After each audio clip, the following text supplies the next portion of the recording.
So a classic japchae. Yeah, I know, sorry.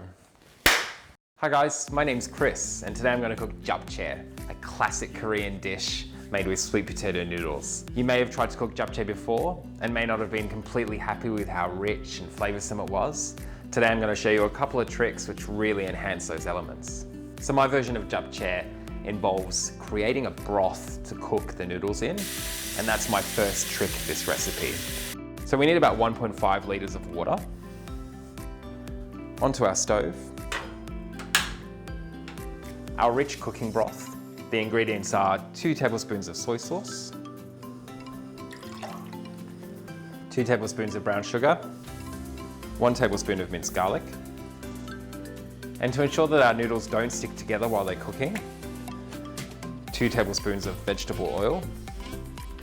You can really use any oil. This has created a really nice rich soup to cook our sweet potato noodles in. It's going to enhance the flavour of them so much. Our broth is boiling now, so grab your sweet potato noodles and throw those into the pot. There's about 400 grams in these 2 wraps. Gently move the noodles around. We're going to chop our onion now into bite-sized pieces using a sharp knife. You can do this quite roughly. Our shiitake mushrooms, we just need to cut off the stems. These are our oyster mushrooms, and we're just going to cut them from the bottom. So our sweet potato noodles have been cooking for about 8 minutes, and the best way to test if they're ready is just to grab one of them with your fingers.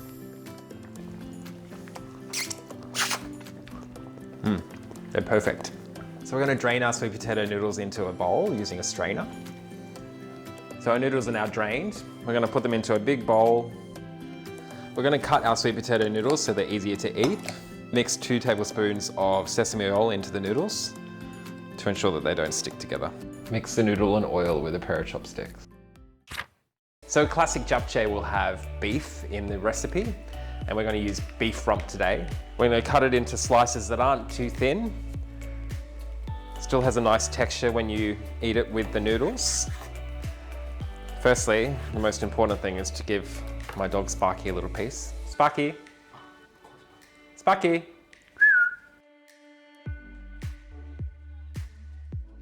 Don't slice it too thinly, your beef, so that it has a really nice texture and you've got some good chunks in your japchae. Give it a good press.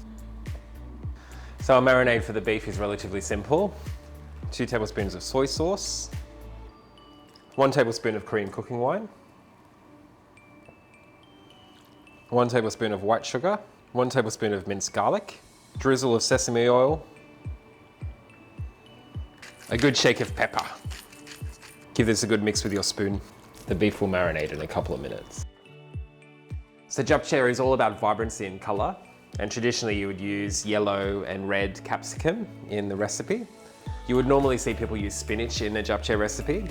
However, because spinach doesn't keep well overnight in the fridge, and it has a bit of a funny sour taste, I'm going to substitute green capsicum into the recipe, and that'll add a lot of colour and crispness to the recipe, which would be really nice. Don't waste the bottom, it's quite tasty and crispy. Good little snack while you're cooking. Cut the capsicums into thin strips.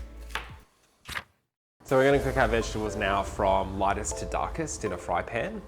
And the reason for cooking them lightest to darkest is so that the lighter vegetables don't get stained by the darker coloured vegetables as we go along the cooking process. And you're going to do these all separately. So we're just adding a little bit of oil into our pan. So in go our onions. First up, we're going to cook these until they're clear. Can't wait to cook all these ingredients and combine them into my japchae. I haven't actually cooked it for quite a while. It's going to be delicious. Our onions are nearly ready. They've started to become clear. Now it's time to cook our capsicum. You want these to soften slightly. Don't overcook them. You still want a bit of crunch when you're eating your japchae. Make sure you add a good pinch of salt into your capsicum while it's cooking. Be mindful with your mushrooms. We've picked mushrooms that don't have much moisture in them. So what we're going to do is cook our beef with no oil, and then we're going to add the mushrooms in. So just a reminder never to add oil into your pan before you cook your beef for japchae. We're going to add 1 big pinch of salt into this, again for flavour. And we're gonna throw in our mushrooms to really soak up that meat juice and the flavor of the marinade. You can see that the mushrooms have done a really good job of soaking up those flavors. They're softening already. You're only gonna cook them for a couple of minutes. The best way to approach mixing our sweet potato noodles with everything, grab our vegetables first, and then after our beef and mushrooms have cooled down for about 30 seconds, we're gonna pour it over the top, with all the juices and all the other goodness in there. Give it a good mix with our tongs.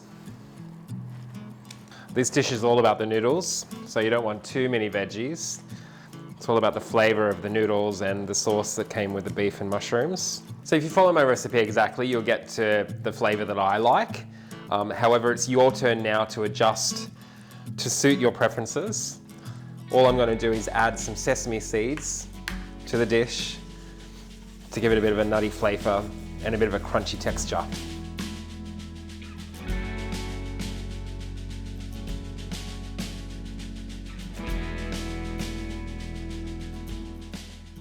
Thanks for watching my japchae recipe show. I hope you enjoyed watching me as much as I enjoyed cooking for you. It is a little bit tricky, but it's worthwhile. It's a great recipe. Enjoy and see you next time.